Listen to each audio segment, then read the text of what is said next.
xam nga ni loolu akum sos amu ca oui akum yaama neex amu ci akum bëgg naa wax lu ma pour wax liñ doon wax amul lenn luñ ci inventé amul kon kooku politiqueul mais kooku dafa ñëw pour ñaax justice kooku dafa ñëw pour fàttaliwaat justice ni ko am nga liggéey boo war a def te defagoo ko d'accord gis naa ci ay nit ñu naan dafa ñëw pour politique dafa ñëw pour politiquer victime yi umul victime yi en personne ñoom ci boppam ñoom ñoo dul nangu kenn di leen politiquer ci yoon parce que démb boo déggee Mati moom moo doon waxal jigéen ñi nga xamante ne ñi ngi woon camp pénal d'accord démb mi ngi naan lan am na ci koo xamante ni maa ngi koy wax sànq dafa am licence am waroon dem voyager ñooñu noonu man ak ñoom ñoo nekkandoon camp pénal fële ñoom Khady Diémé tey damay tudd seen tur parce que démb tudd nañ seen tur dama daan wax rek ay ñoom Ramata Bodian ay ñoom Awa Tuuti Pooj maanaam koo xamante ni dafa am bagam war a dem jàngi ji d'accord ñu tëj ko kaso ci lan dañoo ñëw ci seen ginnaaw kër ñoom ci seen ginnaaw kër ñu fekk fa ak ay cocktail molotov ñu ni ñoom ñoo ko moom nit boo xamante ne moom dafa am doom même pas 3 mois ñu fekk ko ak doomam ak métitam ak doom ji muy nàmpal ñu jël ko yóbbu ko kaso waaye ki nga xamante ne dafa ñëwoon pour tàggatoo pour dafa dem war a dem voyage ñëw pour tàggu waa kër ga ñu boole waale ko ci ñañ yóbbu kaso jël leen yóbbu kaso seen jëkkëram ñu jël yóbbu kaso kon famille ba yëpp lañ papaam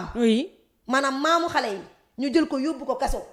d'accord mu dem kaso en tant que jigéen ànd ceeg yeneen benn kenn ki belle-sœuram la kenn ki raqam la xale bi feebar umul war a faju ci ay conditions yu baax parce que xale la dafa am droit war a am droit feebar faju dafa am droit toll ci jàng dafa am droit lu ci baree donc xale baa ngi nii ndey baa ngi nii mu nekk voilà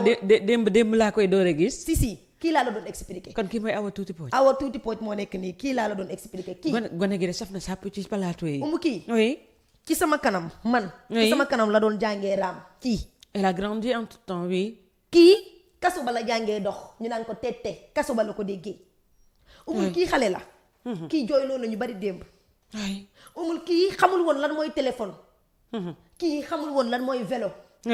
kii xamul woon lan mooy dem ci yenn espace yi ànd ak sa yaay mu di la yóbbu ci yenn espace yi ngay épanouir xamul ko lii kii xamu ko kii xamu ko kii lan la xamoon ñeenti mur la xamoon kii lan la xamoon tëdd 19 heures kii lan la xamoon feebar amaana dëggantaan la ca war dëggantaan amu ko kii da daan tëdd guddi di jooy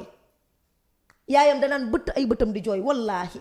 d'accord damay tudd turam Ramata moo taxawoon ci ginnaaw te def col bi moo soloon lu jaune noir li Ramata la tudd Ramata Bodian mooy yaayam muy la famille Bodian bi ngay wax tout le temps la famille Bodian boobu ma lan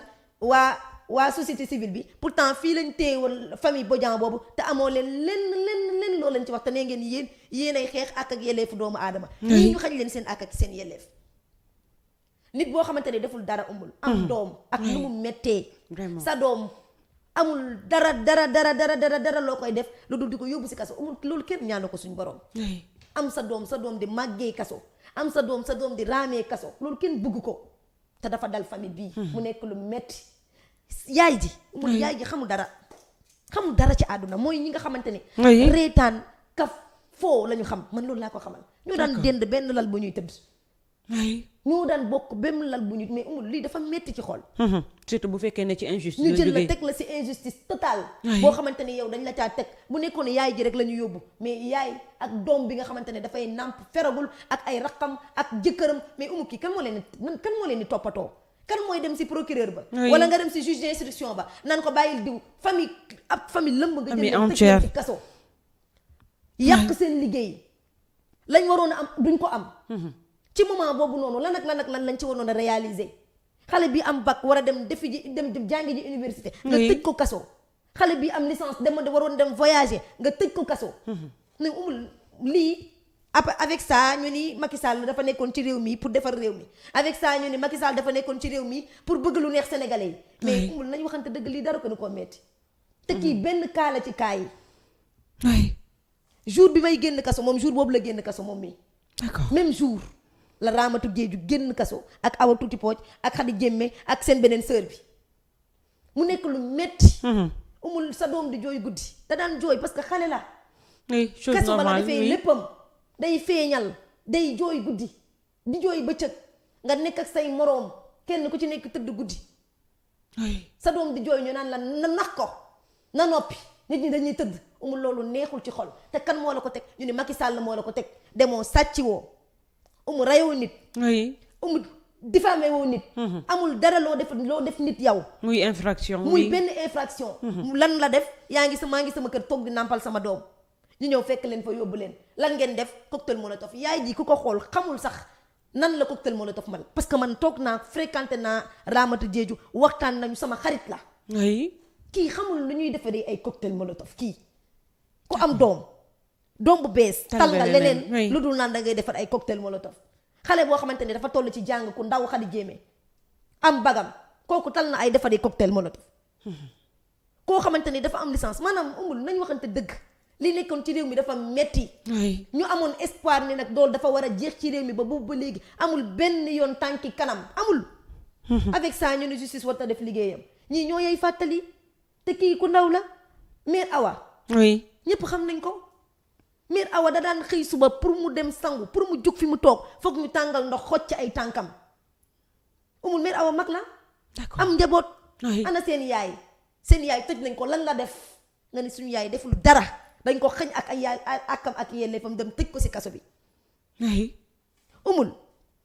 nga ñëw fii mère Amy Dia dafa feebar kaso da doon feebar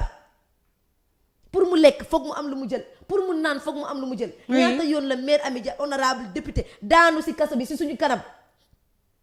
lan la def nee nañ ko da nga doon transférer xaalis mais umul injustice totale xale bi ñu doon mbéj nan ko bu vidéo bi viral woon dañ lay violer camp pénal googu la nekkoon xale bi soloon maillot Sénégal bi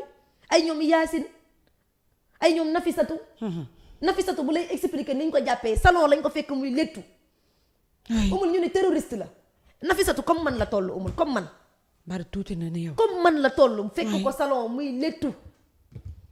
nee na la gaare ci ay oto mat na 6 oto nee na moom ba ñu ne oto yi lan lay def moom dafa tiit ci xale bu ndaw ñu ni ko terroriste nga Yacine ñu ni ko terroriste nga umul keneen ak keneen ñu ni koy taxé de terroriste mais est-ce que xam nañu lan mooy moo terrorisme est-ce que xam nañ lan mooy loolu ak nu mu diisee ñu teg ko ci ay deru gor yàqal leen seen liggéey seeni parents du jógee fu sori di ñëw visite di delluwaat mais Pastef amoon ci taxawaay bu am solo parce que man maa ngi ci woon ci seen biir añ Pastef mooy ñëw distribuer leen ñoom ñëpp ci ay barquette lañ ko doon def d'accord ay yére da ngay ñëw ñu ni waa Pastef jëndal nañu leen ay yére décembre daaw géej fa kaso ba lañ fekkoon mu sedd torop Pastef moo doon ñëw pour distribuer ay yére te nam koy defee ci góor ñi noonu la koy defee ci jigéen ñi Mati Sarr Niang 2 ans ñu teg ko foofu yàq ay activité xañ ko ak yelleefam ci kaso boobu def nañ fa grève de la faim ci kaso boobu noonu xeex nañ fa xeex bu metti am na ci biir kaso boobu lan moo taxoon ñuy xeex seen réew lan moo taxoon ñuy xeex maanaam injustice bi Macky Sall di teg doomu sénégalais yi na ko arrêté na ko dakkal léegi nag ñu génn ci lan amnistie ñëpp yaakaar ni maanaam jour de vérité mooy lan génn nañu dinañu rendre justice dina ñëw ba tey justice bay dellu si waat dinañu ñëw wax ci justice ñii leen xañoon seen ak seen yelleef dinañ leen traduire en justice ba léegi ba sànq ba tey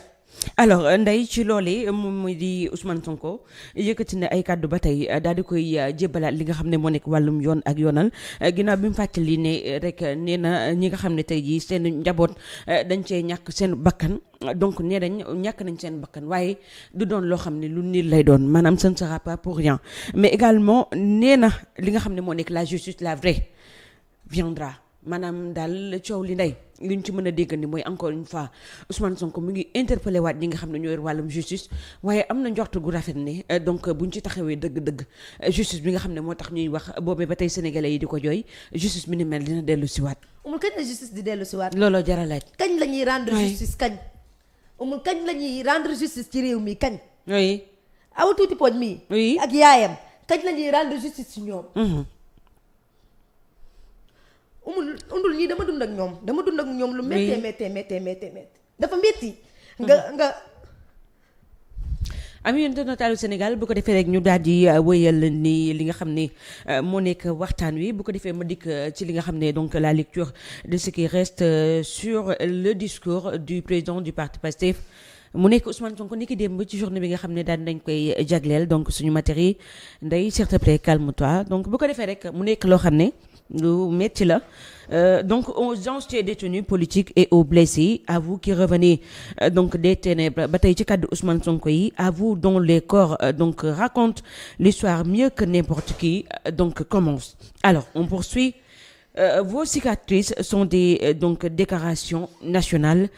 Votre dignité dont l'abîme a guidé dans un peuple vers la libération, vers un nouveau souffle. Vous êtes les drapeaux vivants de la résistance sénégalaise. Pastef est né du cri du peuple. Pastef n'est pas né dans un bureau climatisé pour une ambition politicienne. Il est né d'un cri. Un cri poussé par les diasporas, les quartiers populaires, les campagnes, un cri de conscience, un cri des consciences réveillées d'une jeunesse qui refusait la résignation. Notre mouvement grandit, porté par une idée simple mais révolutionnaire, donc démarchandiser la politique et construire un Sénégal gouverné par et pour ses fils, ses filles, selon les principes donc intangibles de travail, d'éthique et de fraternité dans la justice, la transparence et la souveraineté. Persécutés par ces idées, nous avons été dissous, arrêtés, diffamés, emprisonnés, insultés,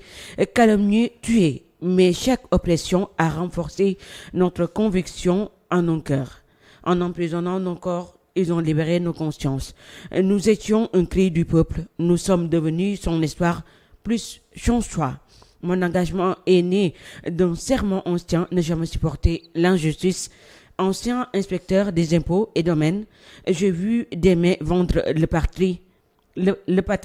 J'ai vu la trahison des élites. Ce jour-là, j'ai fait un choix. Celui de ne plus jamais détourner le regard, celui de ne plus jamais me soumettre. Ce serment m'a mené vers le syndicalisme, puis la politique,